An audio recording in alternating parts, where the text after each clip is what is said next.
Fala galera, bem-vindos a mais um Veja Bem Mais. Para quem não lembra ou para quem ainda não conhece, o objetivo aqui é tratar de assuntos mais sérios, assuntos mais polêmicos, de uma forma mais abrangente, com uso de dados e referências. Caso você busque por algo mais cômico, algo mais engraçado do cotidiano, recomendo que vocês entrem em vejabempodcast.com.br e não deixem de conferir o Veja Bem e o Veja Bem Menos.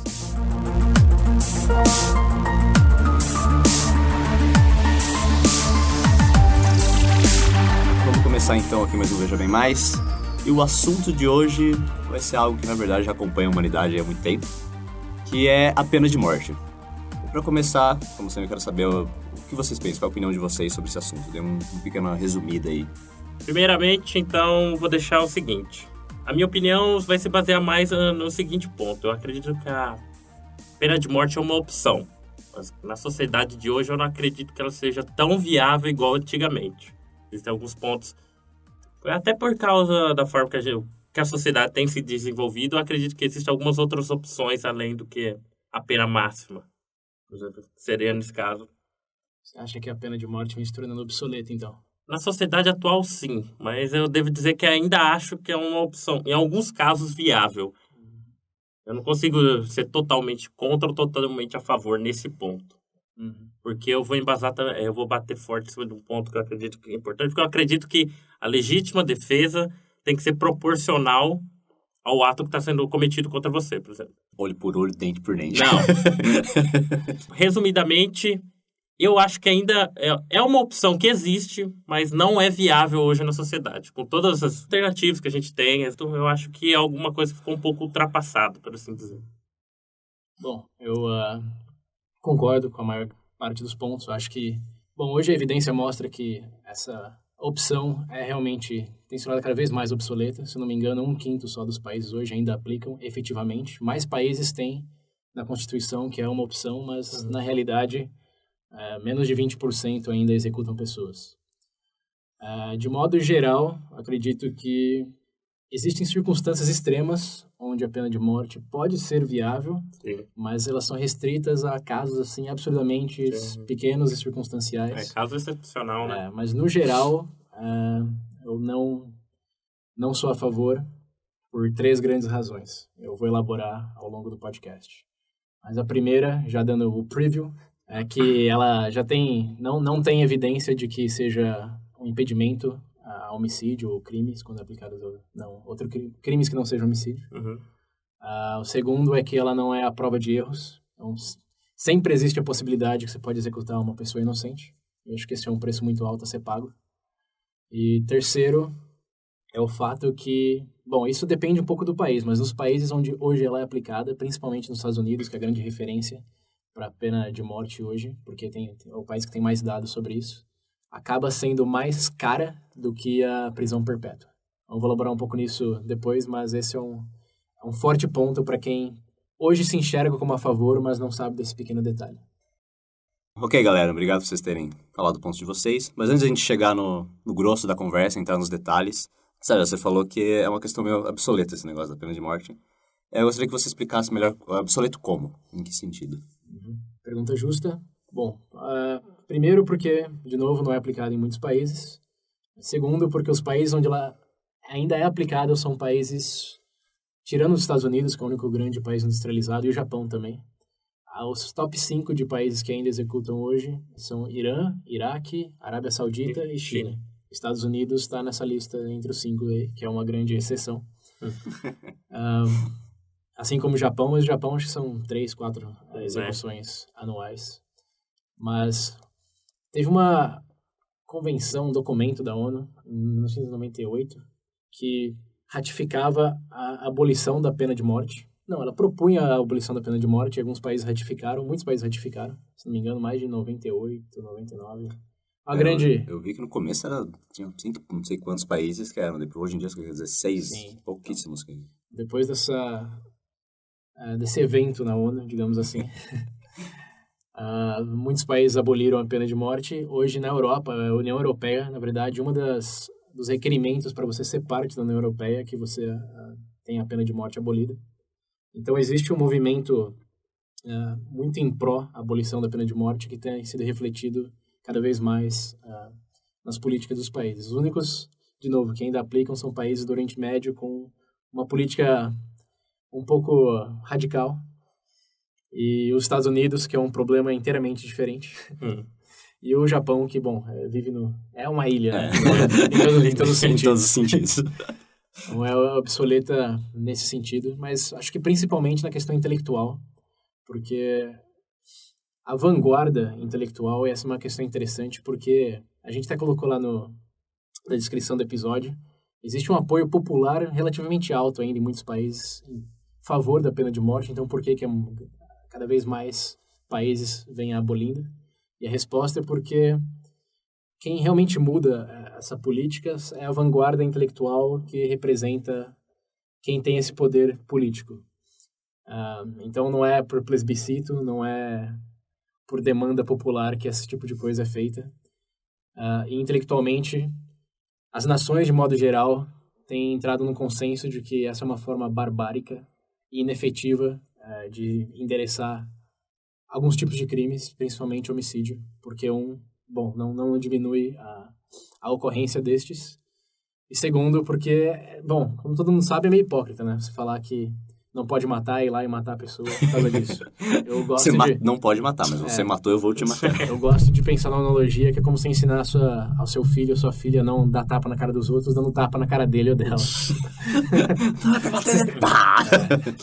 Então acho que essa é a grande justificação do porquê vem se tornando obsoleta e por que existe uma certa discrepância.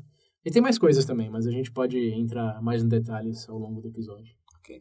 Pedro, você quer dar um ponto em relação a isso? Na verdade, justamente o ponto interessante de discutir essa questão é justamente o que o César falou, que não é um negócio de apelo popular que vai acabar mudando. Eu acho que tem que levar uns questionamentos mais a fundo nessa questão, e não é algo... Eu acho que o pessoal, a parte da população fala mais por aquele calor, sabe, da coisa do momento. Não tem certo embasamento para chegar nessa conclusão. Tudo se resume tipo assim, tá numa situação ruim, sei lá, o Brasil, por exemplo. O Brasil aqui se você perguntar na rua, você sair na rua perguntando se a pessoa é a favor ou contra, eu te garanto que grande parte da população vai responder que sim. Eu vi que, se eu não me engano, 54% da população brasileira. Eu acredito, mas isso é a favor. Sim. Porque isso daí eles enxergam como uma forma de repressão ao estado atual que a gente vive. Tipo assim, questão de criminalidade e tudo. Só que eu acredito que ainda assim não resolveria o problema. Não tem uma coisa a ver com a outra. Uma coisa que eu vi que as pessoas pensam bastante que o fato de existir a pena de morte vai, botar medo no bandido, vai botar medo no assassino. Não, porque justamente, por exemplo... Mas quem é um serial killer, o cara é um psicopata. Ele não vai estar ligando pra... Eu acho que é inefetivo você usar a pena de morte como alguma forma de repressão à criminalidade, porque se você começar a aplicar pra qualquer delito, você vai ser igual a China. Você roubou um frango lá do cara do governo, o cara te mete uma bala na cabeça e pronto. Entendeu? Isso daí também acontece no Nordeste brasileiro, acredito. Eu já li alguns relatos de peladas lá que o juiz... o juiz foi decapitado. Exato. Peraí, como? Eu não vi essa história aí? É assim, parece que estava tendo um jogo e o juiz marcou uma falta, não sei o que aconteceu, o cara meio que se revoltou, o pessoal mataram o juiz e decapitaram ele. Isso não foi num jogo oficial nem nada. Foi numa jogo pelada. Vou jogar final de semana bola, você termina sem a cabeça. Então... Essa é a justiça de cangaceira. Eu vou embora, depois dessa eu vou embora. Mas, resumidamente, eu acho que... Eu concordo com o César na questão do Spodagão, que é mais a vanguarda intelectual, requer uma...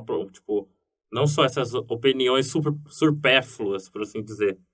Por exemplo, e se deixar de levar, por exemplo, devido à situação atual do país, questão de criminalidade, você querer usar isso daí como uma medida repressiva. Vocês acham que isso pode ser justamente por falta de informação, de saber o que é a morte, de saber Porque a maioria tende a entender, tipo assim, eu acho que a visão que o pessoal tem da pena de morte é distorcida do que realmente é. Porque do jeito que quando você vai, por exemplo, você vê uma pessoa mais simples, mais leiga, discutindo sobre o assunto, para ela independente da razão, tem que matar.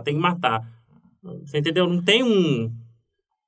eu acho que o problema aqui é que, principalmente falando de Brasil, é que existe um grande senso de impunidade no país. Exato. Hoje. E a morte é uma punição evidente. O cara morreu. Acabou. Então não é o cara tá na cadeia, mas tá lá com TV, com piscina, deve ter também. Fazer churrasco, eu já vi. Então, acho que o pessoal acaba apoiando muito por pensar que essa é uma forma definitiva de resolver o problema. Uma forma evidente de que os criminosos recebem a punição que merecem. Mas o que a grande maioria pula aí é que, bom, vivemos numa sociedade civilizada e não podemos moldar a justiça em favor de nossos instintos básicos. E isso é o grande ímpeto de quem realmente passa esse tipo de política, é que a justiça deve corrigir esse nosso instinto e não auxiliá-lo ou glorificar a nossa sede de vingança disfarçada como justiça retributiva. Mas um ponto que eu acho que é legal de fazer é que se você concorda que as pessoas devem ser julgadas, devem ter evidência, etc., o processo de pena de morte se complica muito porque é uma pena definitiva sem recurso pós-aplicada, né? Então, para você, numa sociedade civilizada, novamente, ter uma pena de morte, você tem que ter certeza de aplicar um sistema onde a chance, idealmente, de executar um inocente seja zero. E para isso, é cabível muito recurso, tem que ter estrutura judicial para dar suporte às pessoas que se encontrariam nessa situação. Nos Estados Unidos, por exemplo, o processo de pena de morte leva entre 6 e 27 anos para ser concluído. Porque o julgado ele tem direito a entrar com recurso não sei quantas vezes. E isso leva tempo, porque, bom, o sistema judicial, não só no Brasil, no resto do mundo, é um gargalo de garrafa. Tem muito mais casos do que tem juízes para julgar. Né? Então, esses casos acabam levando muito tempo. E isso chega naquele ponto que eu falei de ser um pouco contra-intuitivo, que num contexto civilizado, aplicar a pena de morte onde recursos sejam cabíveis para evitar a execução de inocentes, isso vai custar ao Estado muito mais do que deixar ele na cadeia pelo resto da vida. Nos Estados Unidos, na verdade, chega a ser quase 10 vezes mais caro executar alguém. Eu vi uma coisa que para executar alguém, dependendo do caso, pode chegar a milhões que o governo acaba gastando. Sim. Desde 1978, os Estados Unidos já gastou mais de 4 bilhões de dólares em execuções. E dá uma média de 300 milhões por execução. Então, é algo absurdamente caro, porque, de novo, exige um esforço, uma estrutura muito grande do ponto de vista jurídico para garantir que o processo realmente funcione. E ainda assim, segundo um estudo da Universidade de Michigan, que é uma universidade muito boa, tenho que fazer essa pequena observação, existe ainda assim, os Estados Unidos têm uma taxa de erro de 4,1% nas execuções. E agora eu tenho que ser cuidadoso nesse ponto. Não que 4% de quem recebeu a pena de morte seja inocente, mas... Existe a probabilidade. Não, desde que, acho que nos últimos anos, 144 pessoas foram exoneradas da pena de morte, quando já estavam ali no... Corredor da morte. Já estavam no corredor da morte. Então, não existe prova hoje absoluta de que um inocente foi morto nos Estados Unidos. Porém, é plausível você imaginar que se 144 foram liberados um pouco antes da execução, e todos aqueles que já foram executados. Qual que é a probabilidade é um pouco maior de zero. Tanto que eu vi que quem levanta a bandeira de ser contra a pena de morte, um dos maiores argumentos dele é esse. Tipo, como você pode ter certeza que já houve casos de pessoas que foram executadas e anos depois descobriram que na verdade era inocente. Tangente aí foi assim que a pena de morte foi abolida no Brasil, de forma geral. Hoje ela ainda é permissível para crimes de guerra, mas no fim do século XIX, o Dom Pedro II aboliu a pena de morte no Brasil porque um fazendeiro foi executado e depois descobriram que não existiam tantas evidências assim, eles não tinham mais certeza se foi ele mesmo o mandante do crime. Ele ficou tão chocado com a injustiça de ter aplicado a pena de morte que ele aboliu no Brasil. E, bom, estamos nessa graças a um fazendeiro. Até hoje. Mas, cara, realmente...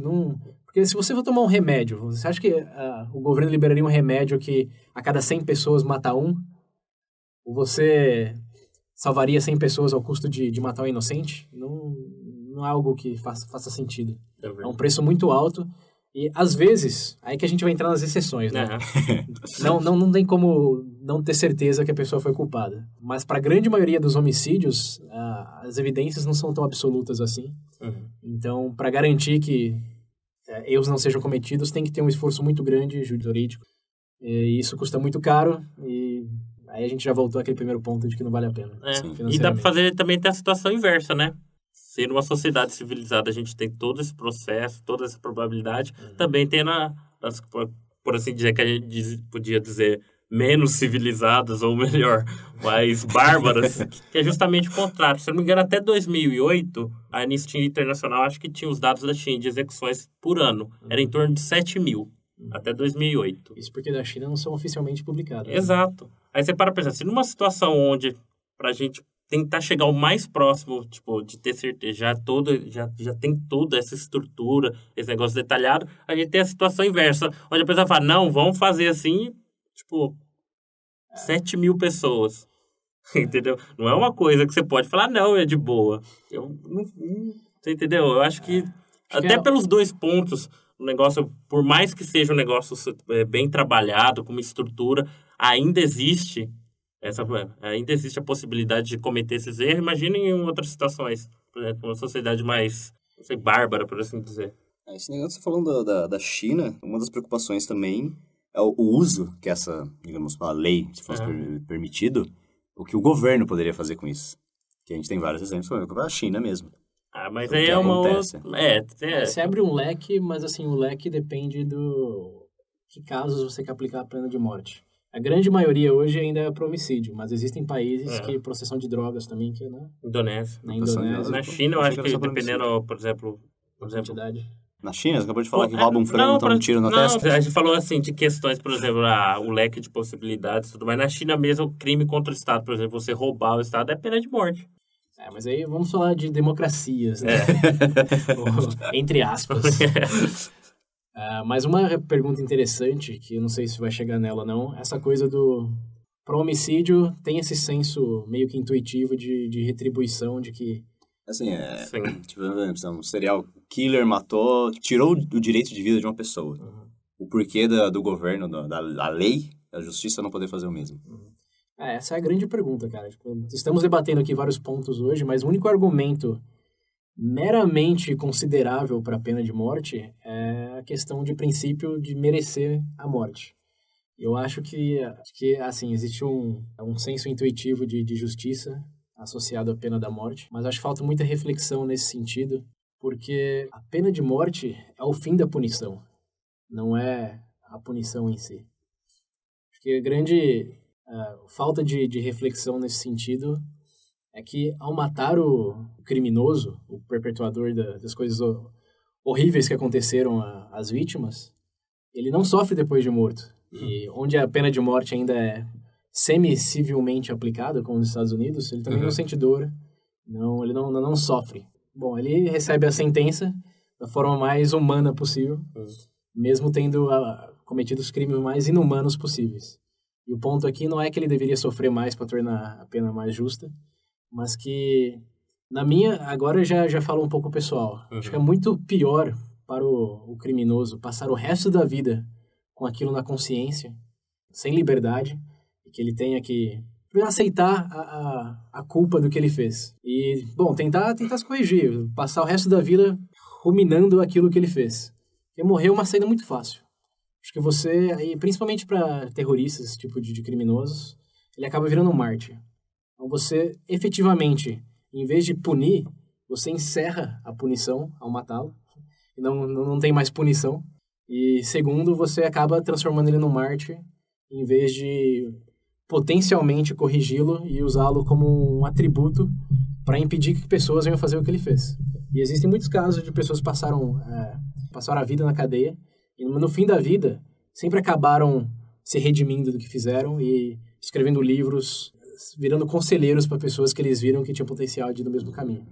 Eu acho que esse é um outro problema do nosso sistema carcerário no geral, que muitos ignoram, mas quando o criminoso comete um homicídio, alguma coisa, crimes hediondos, normalmente na meia-idade, na juventude, a taxa de pessoas que são presas por homicídio hoje acima de 60 anos, por exemplo, é menos de 2%. E a pessoa, mas a pessoa muda muito.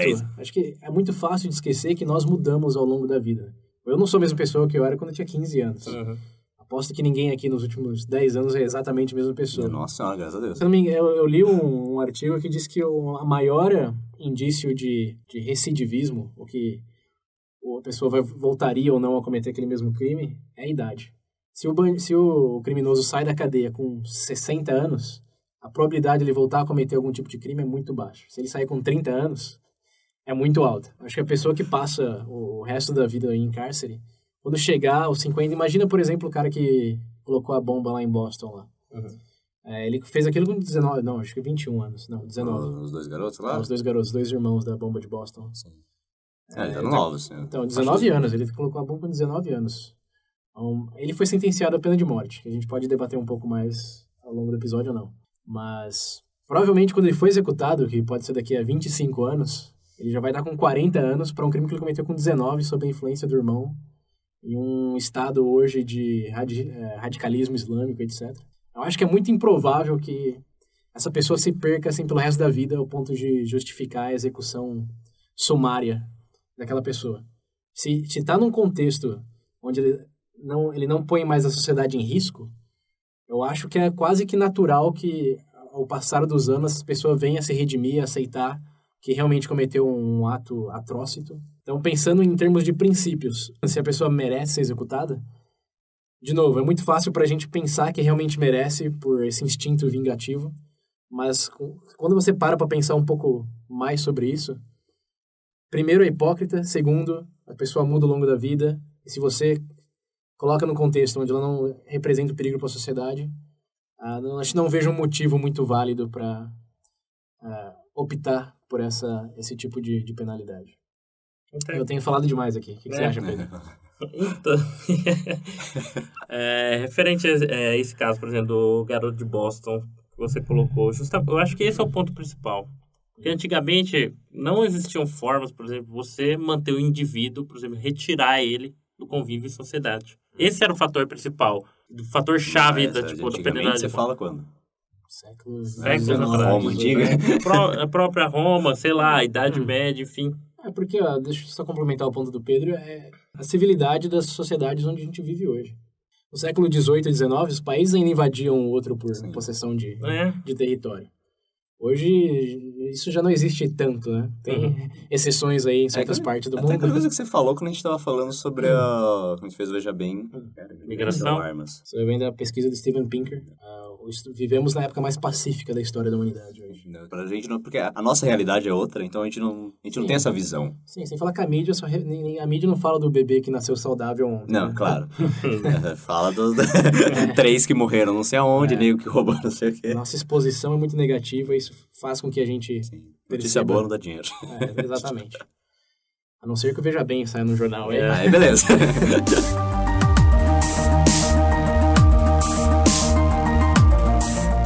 Em qual ponto do César mesmo já chegou a comentar que há exceções? Quais seriam essas exceções? Em que casos vocês acham que seria aceitável aplicar a pena de morte? Primeiramente, casos, por exemplo, sem solução. A gente quer acreditar que todos os indivíduos podem melhorar ou não. Eu, pessoalmente, não acredito. Teve um caso que eu vi recente, eu não vou lembrar o nome do cara porque era russo. Um russo. Deve ser... Dentro do governo, eu tava pesquisando sobre esse negócio de pena de morte, eu vi um caso, era um russo que vivia dentro lá da época da União Soviética, tinha matado e estuprado mais de 50 crianças. Esse é um tipo de pessoa que você queria matar. Você quer matar, mas se faz sentido matar é outra pergunta. Não, eu acho que nesse caso sim. Até porque qualquer desses psicopatas aí da vida, então, eles não têm remorso. Ele não vai, tipo, igual a gente colocou a situação, sei lá, por um erro da vida, ele mata alguém e vai preso. Ele não vai terminar a vida, ele não vai escrever um livro, se redimindo, algo do tipo. Acho que quando a pessoa é psicopata, acho que é outro caso. É outro caso. É um problema mental. Psicopatia é um problema mental, é uma doença. E nos Estados Unidos, de novo, voltando lá, que é o que tem mais dados, lá, embora a pena de morte seja uma possibilidade, não é uma possibilidade para quem sofre de doenças mentais, o que psicopatia entraria na categoria. Porque não adianta, no final das contas fica difícil dizer, porque... Não, esse é um ponto interessante, porque aqui a gente discorda. Você acha que esse cara merece morrer? Não, isso daí, não, pra mim... Não tem como. Não... Aí que tá. Eu acho que isso é aquela coisa do instinto vingativo. E para a sociedade, se ele tá secluso, não representa mais nenhum perigo, a morte dele só satisfaz o seu desejo de ver ele morto. Mas, socialmente falando, não faz nenhuma diferença. Pode até fazer uma diferença negativa se você pensar que o caso de executar ele seja mais caro do que manter ele na prisão pro resto da vida, como seria se fosse nos Estados Unidos. Então você está indo contra os interesses da sociedade por uma mera satisfação do seu desejo por sangue. Não adianta. Que mostra um problema talvez mais da pessoa que quer isso do que dos princípios envolvidos em fazer isso ou não. Não adianta. Esse é o detalhe de discutir isso. É que é difícil dizer ou não. Você está dizendo se a pessoa merece morrer ou não. É um negócio... Você está falando que sim, eu tô Eu falando sei, que por isso, não. porque eu não vou ser hipócrita de falar, se o cara chegar lá na minha casa, abrir a garganta, todo mundo da minha casa, eu falo, ele vai estar lá preso e tudo bem. Cara, querendo ou não, essa parte, esse instinto é do ser humano. Sim, mas foi o que eu falei antes, de que a justiça é feita para corrigir isso e não glorificar isso. Eu acho que é válido você executar, e aqui eu já chego quando eu acho que a exceção, em que casos eu acho que existe exceção, é quando serve como impedimento para mais homicídios, não para satisfazer desejos individuais.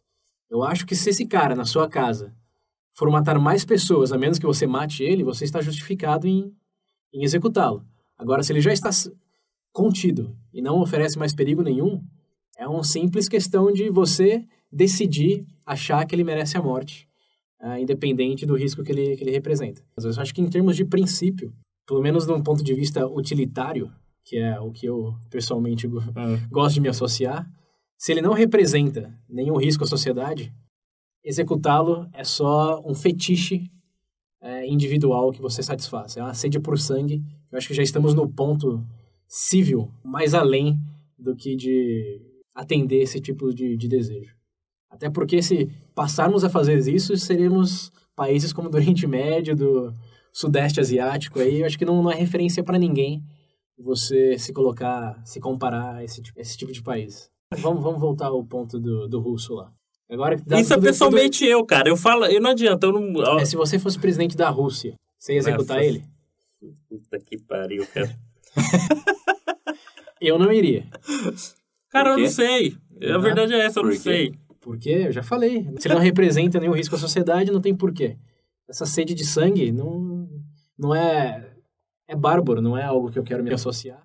Um argumento que eu vi o pessoal tá usando bastante é esse medo, se bem que eu acho que isso, eu pessoalmente também achei meio balela. Mas essa coisa de, a gente prende ele, vive lá, sei lá, o resto da vida dele preso. Pra começar, tinha aquela desculpa de ia ser mais caro, mas vocês já mostraram que não. Onde o processo é feito de forma correta, tende a não ser. Essa é bem mais cara essa opção. E um outro medo das pessoas que são a favor é essa coisa de, o cara vai escapar, o cara pode fugir dali e voltar pra sociedade. E se ele matar alguém lá não, dentro? Isso acontece todo dia, cara. Não, mas ainda assim tá... A prisão é um outro mundo. Na verdade, o risco maior de quem é condenado à morte nos Estados Unidos é da pessoa ser morta na cadeia do que de ele matar outras pessoas. Até porque fica isolado, eu acho, é diferente. Bom, pela gravidade do crime, esse já não é uma pessoa que eles deixariam no meio no pavilhão lá. Do pavilhão geral. Eu acho que ainda essa exceção, só para complementar melhor o ponto que a gente começou, tem a ver com a possibilidade da pessoa acarretar mais atos hediondos. Por exemplo, o Bin Laden. Os Estados Unidos deveria ter preso o Bin Laden ou eles tiveram certa razão em executá-lo sumariamente? Isso é uma coisa que eu me perguntei bastante enquanto eu estava pesquisando. Em termos de princípio, não. Eles não têm esse direito de realmente executar à vontade. Quem deu carta branca ao Obama para sair atirando em quem ele quiser? Essa kill list que ele tem até com os drones hoje lá no norte do Paquistão e no Afeganistão. Mas se você pensar que essa execução previne muitas outras potenciais execuções, você pode respaldar isso. Tem certa substancialidade esse argumento. No caso do Bin Laden, se eles fossem julgar o Bin Laden, primeiro, onde eles julgariam o Bin Laden? Né? Nos Estados Unidos, no Oriente Médio, no Afeganistão. Segundo, quantos jihadistas talvez se sentiriam incentivados para ir lá e resgatar ele, se tornar um herói? Exato. Ou quantos outros americanos poderiam sequestrar e tentar trocar com o Bin Laden? Né? Então, dadas essas possibilidades, eu acho que o Bin Laden não é tão repressível o fato de eles terem executado ele. Isso aí entra numa categoria também diferente, né? Não é algo que é. Uma coisa é um psicopata matar, sei lá, 10 pessoas que seja, por mais que pareça muito pra gente, e um terrorista. Mas mesmo, o cara lá que bombeou Tem um Boston. Que é bom. Quer ver um bom exemplo que a gente poderia colocar? O Saddam Hussein. Ele foi executado. Merecia morrer? O governo Saddam Hussein, por ano, matava quase 250 mil pessoas. Mas aqui não é... Aí que tá o... A gente tá andando em meio círculo aqui. Acho que a pergunta não é se merece morrer. Se merecer é muito subjetivo. O negócio é, faz sentido executá-lo? Essa é a pergunta, socialmente falando. Isso impede mais homicídios de serem cometidos? Ou implica num custo menor para a sociedade? É racional executá-lo? Essa é a pergunta, não é se merece. Se merece é irrelevante, porque, de novo, cada um vai ter uma opinião e não estamos no estado da selva para você fazer o que você quer. Do Saddam Hussein, para mim é a mesma coisa que o Bin Laden. Eu acho que a presença dele representava muitas possibilidades de pessoas civis serem sequestrados em uma tentativa de troca, ou de outros tentarem resgatá-lo como mártires. Eu acho que era racional executá-lo. Não tem a ver se mereceu ou não, era só fazia sentido. E outra coisa que a gente pode puxar disso também, que vai um pouco... Bom, os ouvintes vão se decidir, mas é interessante considerar, que é o julgamento de Nuremberg. O Churchill decidiu não executar sumariamente os líderes nazistas que foram capturados depois do rendimento eu lembro, não. Foi ao contrário. Eu já li sobre Nuremberg. Sabe quem quis fazer o julgamento? Não, mas é o que eu tô falando. O Churchill, ele queria executar. O Churchill já dizia. Pegava os oficiais nazistas, não tinha julgamento. Era pegar e dar um tiro atrás da cabeça. Sim. Então, mas é justamente o meu ponto. Tem uma citação dele. Ele disse que ele nunca se arrependeu de não ter seguido com o plano original dele de executar sumariamente os líderes nazistas. Então, isso vindo você tá falando de nazismo. Dos líderes nazistas. E o Churchill nunca, segundo ele mesmo, se arrependeu de não ter seguido os instintos dele e executado sumariamente. Se você pensar no julgamento em si, a humanidade aprendeu muito com ele, mas muito mesmo. Não assim, é aí que a gente tem que dar um passo para trás, o negócio mereciam, é irrelevante. Mas naquele momento eles não representavam mais nenhum perigo para a sociedade. E o tanto que nós, como humanos, aprendemos com esse incidente, que vários livros foram escritos sobre esse julgamento. Eu, na verdade, já até fiz uma aula inteira na faculdade sobre banalidade do mal. E gera discussão até hoje, que foi feita através do julgamento é Nuremberg mesmo, né? Que os oficiais lá declararam que estavam apenas seguindo ordens e que eles não tinham essa intenção cruel intrinsecamente neles, que eles estavam apenas seguindo ordens e que era muito fácil qualquer um fazer a mesma coisa na situação deles. Que é um debate hoje que pode ser até um tópico do Veja Bem Mais, eventualmente. Que é as raízes do bem e do mal. É algo inerente, é algo causado pela sociedade, circunstancial. Enfim, não vamos divulgar, aprofundar nesse assunto. Spoiler. Vou até anotar essa, gostei. Mas o Nuremberg é um bom exemplo que a gente está falando. Essa coisa de merecimento não se aplicava. Do Saddam e do Bin Laden, eu acho que é racional ter feito aquilo. Eles representavam um risco ainda, principalmente dado quando seguiam. Mas naquela época do julgamento do Nuremberg, não. Então, para mim, faz sentido o que aconteceu. Cara, na questão de Nuremberg fica difícil, porque existe todo um fundo ali. Sim, tem um contexto histórico. Tem um contexto histórico e também tem ideológico, né? Sim, mas no fim... Por exemplo, tanto que até hoje, independente de falar é pouco, mas ainda até hoje tem remanescente esses neonazis da vida, esse tipo de coisa. Sim, mas é plausível falar que não teria nada se não tivesse tido o julgamento de Nuremberg. Não é um contraponto que a gente pode fazer. Senão é num universo paralelo que a gente pode fazer uma hipótese, mas eu não acho que é tão fácil dizer que não existiria. Eu acho que o conhecimento que a humanidade como um todo absorveu desse julgamento tem muito valor. Eu vi de um caso, agora eu não lembro se era um guarda de Auschwitz, só que eu não sei se ele foi executado à morte agora. Muitos foram executados, mas tiveram um julgamento. A gente tá discutindo esse julgamento, a gente tá discutindo a execução sumária. Tô falando que foi uma coisa recente, tipo, era um senhor já de idade, foi preso. Agora, é que eu não lembro se ele foi estava para ser julgado por pena capital ou não vou lembrar. Mas seria interessante colocar, por exemplo, um senhor de idade. Mas que a gente tá falando da idade, né? Como assim? Se ele deve ser julgado 60 anos depois que ele cometeu o crime, é isso? Essa é a sua pergunta? Não, eu acho que não. Até porque até volta mesmo naquilo que você falou de que ele era uma pessoa... Ela é uma pessoa diferente. E o crime hoje legalmente prescreve, né? Eu acho que você não pode ser julgado por algo que você cometeu 50 anos atrás.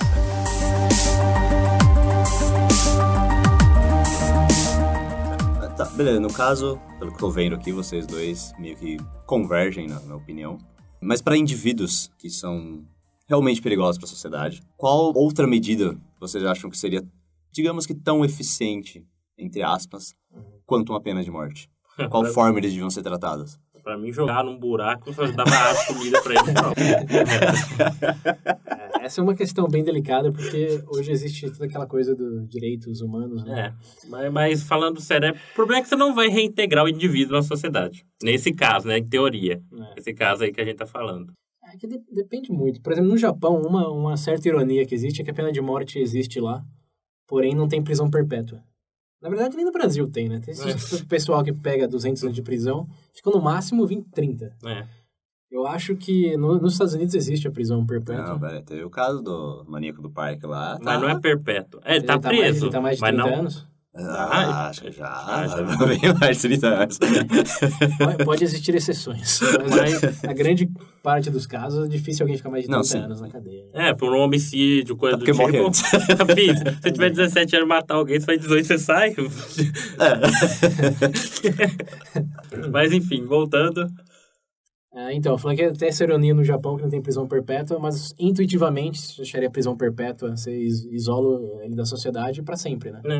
Aí tem essa discussão do se realmente ele representa tanto perigo aos 60 como ele representava quando foi preso aos 25.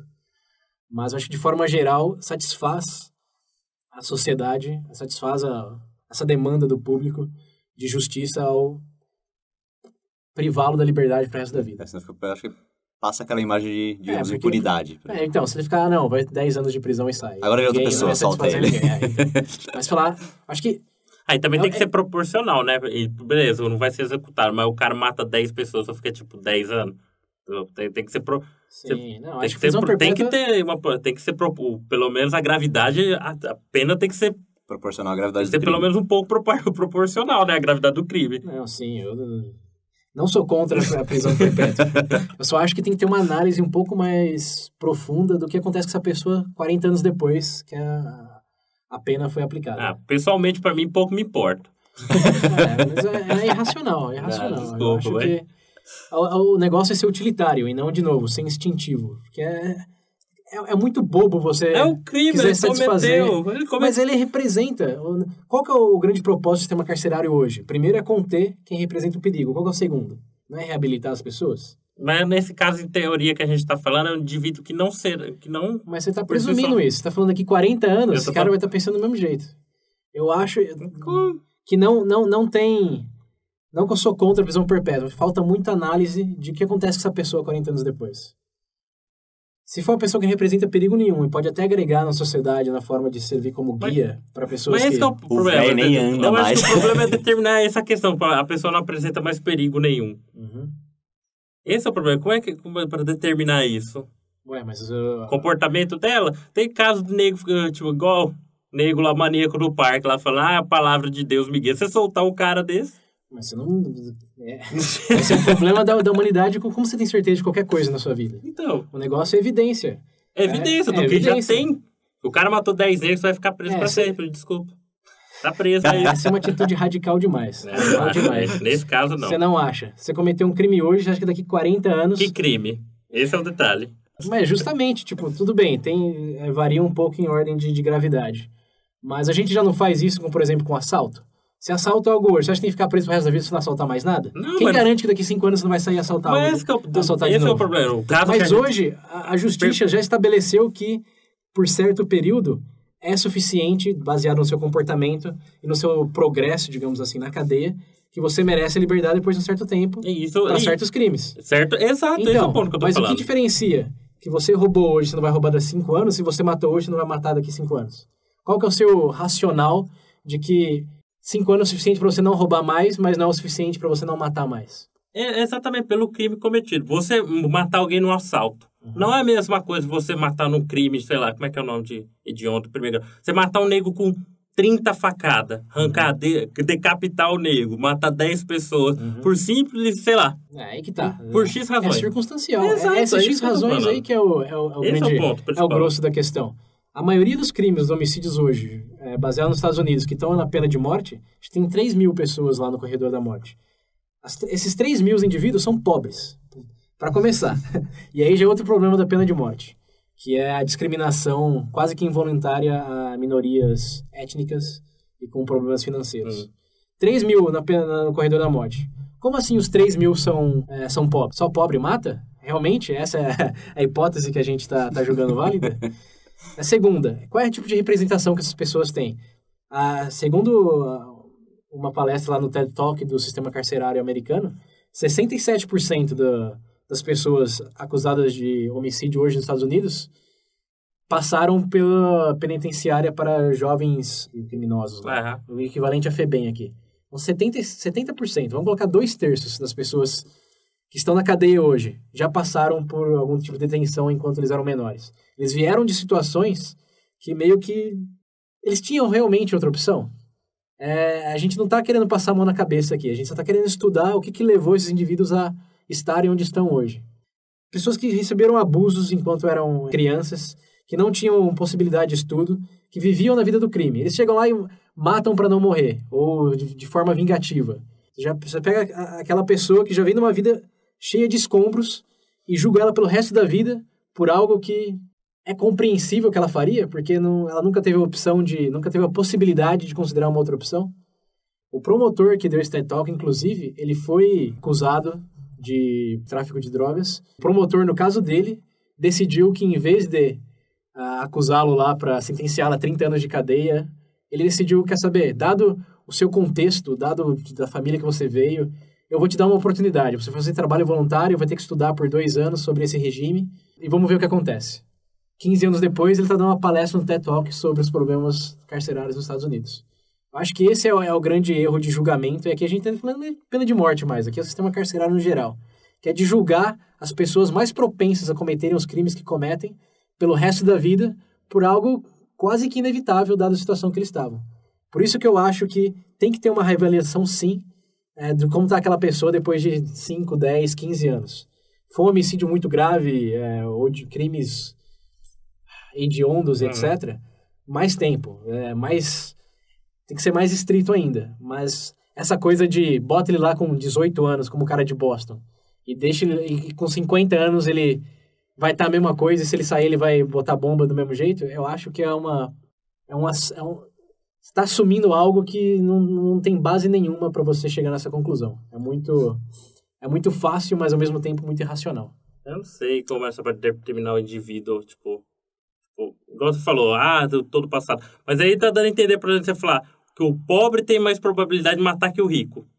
A propensão, sim. As circunstâncias que um pobre pode matar. O que o rico vai matar por R$10? Igual você vê muita gente matando aí.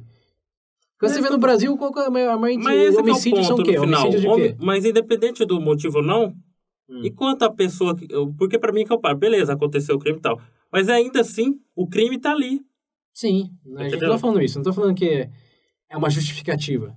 Estou dizendo que existe mais para essa equação do que as pessoas gostam de presumir. Falar, matou, você julga como assassino sem recuperação para sempre. Não é assim, de onde ele veio? Exato. O que acontece depois que ele já está na cadeia e entra no programa de reabilitação? Esse que é o ponto principal que eu falei. Eu falei que a pena tem que ser proporcional ao crime. Exatamente por isso. Tem que ver o que aconteceu. Tô falando, tipo, o cara, sei lá, igual no Brasil, o nego lá reagiu a um assalto, matou o bandido, ele vai ser preso. Não, mas é legítima defesa. Está fora do escopo da discussão. O que eu estou falando é que hoje não existe um sistema de reavaliar o que acontece com essa pessoa depois de 20, 25 anos na cadeia. Eu acho que deveria existir. A sua opinião é que deixa ele morrer lá, independente do progresso dele, do arrependimento, do... Não, peraí, não foi bem essa. Eu acho que você falou, daqui 40 anos. Você falou, tanto você faz. Você falou por mim, deixa aí. Deixa ele lá. A gente tá falando teoricamente do indivíduo que não vai ser, que a gente deixou bem claro. Mas um como você que não... sabe? Como você sabe? Esse é o meu ponto. O meu ponto é o seguinte, eu comecei a falar, um indivíduo que, em teoria, não seria reintegrado. Sei lá, um desses loucos aí da vida, do maníaco ele tá da no luz negócio vermelha. mental. Ele tá no mental yard lá da prisão. Ele não tá na população geral. Se ele tem um problema mental, ele vai ser tratado por isso. A sociedade como um todo já concordou que mesmo quem cometeu atos atrocitos, mas tem um problema mental, não vai ser julgado da mesma maneira como uma pessoa, entre aspas, normal. A gente já chegou nessa conclusão. Então, esse ponto de presumir que a pessoa não tem recuperação já está numa categoria que a gente já sabe disso e por isso mesmo já trata ele de maneira diferente. Mas a pessoa que, de novo, presumindo que passou pelos processos normais de de julgamento, etc., eu acho que deveria sim ser reavaliado no progresso 20, 25 anos, que, bom, já existe, tem o habeas corpus, tem parole, que eles chamam nos Estados Unidos, aqui no Brasil não sei. Condicional. Mas para esses casos que, voltando àquela pergunta que faz tempo que foi feita, de alternativas à pena de morte, então daí pensando. eu acho que tem que ter no papel a prisão perpétua sim, porque porque voltando à questão do impedimento, a pena de morte não impede ninguém de cometer homicídio. Porque o cara também homicídio, como você mesmo falou lá no começo, tem até um comediante, o link vai estar lá nas referências para quem quiser dar uma olhada, que ele fala... a pessoa está cometendo homicídio ali, o psicopata, ele vai parar e falar, não vou te matar, que senão existe 2% de chance de eu morrer em 25 anos. É mais fácil ser atropelado por um ônibus do que você morrer num sistema que realmente que funcione adequadamente, como nos Estados Unidos. Adequadamente não, mas no mundo civil. Ninguém vai pensar nisso. Ele sugere assim, se você quer usar a pena de morte como algo que impede outros crimes... aplica para político corrupto, aplica para bancário. Nossa senhora, o Brasil tava exatamente. Errado. Porque quem comete homicídio não tá pensando em morrer na cadeia. O medo dele não é esse. O medo primeiro é ir pra cadeia. O maior medo hoje é ir pra cadeia, de qualquer um que comete crime. E na cadeia, pensa na sua realidade na cadeia. Precisa no Brasil hoje. Nossa. Isso que você quer mais evitar. Da vida. Então, o que você quer mais evitar é ir pra cadeia. Morrer na cadeia, principalmente se é uma probabilidade baixa, que vai levar anos, cara... Eu já quero evitar ir para um hospital no Quem Brasil. Quem tem medo da morte... Imagina a cadeia.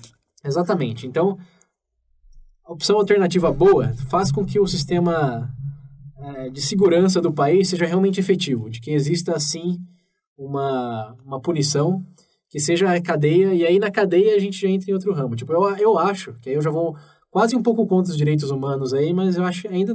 Bom, o ouvinte decide. Eu acho que tinha que botar esse cara para trabalhar. Tinha que trabalhar, não trabalho forçado de escravo, mas é uma coisa que no Brasil, tem um artigo lá que eu li que tem 70% dos presidiários ou mais estão ociosos no Brasil. O que ele agrega na sociedade? Essa coisa de se redimir, etc. O papo é bonito e tem um princípio filosófico até legal. Mas falando de novo em termos utilitários, se pena de morte não impede o crime, e a cadeia no Brasil, o que esse cara agrega então? Tem que voltar a trabalhar. Puto fazer camisa. Sim, você vê também, realmente, eu vi disso daí, você falando de colocar a trabalhar, aqueles presídios privados que os caras falam, botam os negros pra trabalhar. Você vê lá os caras estudando, você vê lá os caras, sei lá, fazendo tudo, tipo, curso de não sei o que, estudando, sei lá, tinha um que tava até estudando direito dentro da cadeia. Sim. Então, você reabilita a pessoa. Acho que esse é o grande propósito do sistema carcerário. Essa coisa de merecer é irrelevante. Vou repetir porque é o principal assunto hoje do podcast. Pena de morte pode parecer justa, porque tem essa coisa do merece. Mas uma vez que você tira o merece da equação, é uma questão de faz sentido? Não faz. Trabalhar o resto da vida na cadeia? Faz sentido. Faz sentido. E rende muito mais. Rende muito mais. Aposto sociedade como um todo ficaria feliz. Tem umas coisinhas econômicas aí de tipo... Feliz em pagar os juros. Não, mas é verdade. Essa daí é a opção que realmente tem algum retorno. Sim. Vamos mandar isso para onde? Já tem, em alguns lugares já tem. O Japão tem negócio de trabalho, a Rússia, grande exemplo de trabalho também. Gulags, o cara vai levar. Mas aí são condições. Aí é debatível, cada país Coreia pode do Norte. Mas essa é uma alternativa que eu acho viável. Bota na cadeia para trabalhar, perpétuo no papel, mas tem que ser reavaliado depois de 15, 20 anos. Porque se ele já agregou bastante com o trabalho dele, se redimiu, não representa risco nenhum, pode até agregar para que outros não cometam. Na verdade, tem um pouco disso. Às vezes, quando a pessoa pega não tenho certeza, vocês me corrijam se eu estiver errado. Se a pessoa pega uma pena muito longa, ele tem como, de tempo em tempo, recorrer para ver que ele consegue sair mais cedo, pelo comportamento. Isso existe, só não existe de uma maneira estruturada. Dependendo do quão pobre você seja, ou da cor da sua pele... As pessoas não vão dar a mínima. Vocês lembram do Morgan Freeman, naquele sonho de liberdade, né? Quantas vezes ele tentou sair de lá? Exatamente, esse é o problema. Ninguém tá nem aí. A pessoa, você manda um recurso lá, vai pro lado do lixo. A sua representatividade hoje está diretamente correlacionada ao seu poder financeiro e a cor da pele. Infelizmente, no mundo, no geral, isso existe muito. Você pensa numa outra alternativa, a pena de morte? Cara, não tem. Não tem. Bota maçara e bota Mata, fogo. eu tenho uma boa, ó, gente, essa vocês vão gostar. Mata, ressuscita, ele mata de novo. Fica fazendo eternamente isso. Waterboarding. Waterboarding. Ai, caralho. Mas não adianta, eu acho que essas são... Não tem outra opção. Não tem. Pode só prender ele, deixar com isolamento perpétuo. Só ele na salinha lá.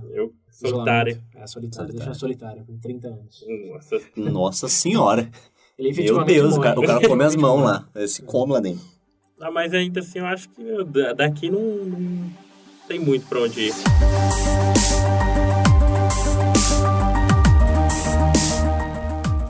Bom, pessoal, então pra concluir, eu quero que vocês resumam o ponto de vocês aí.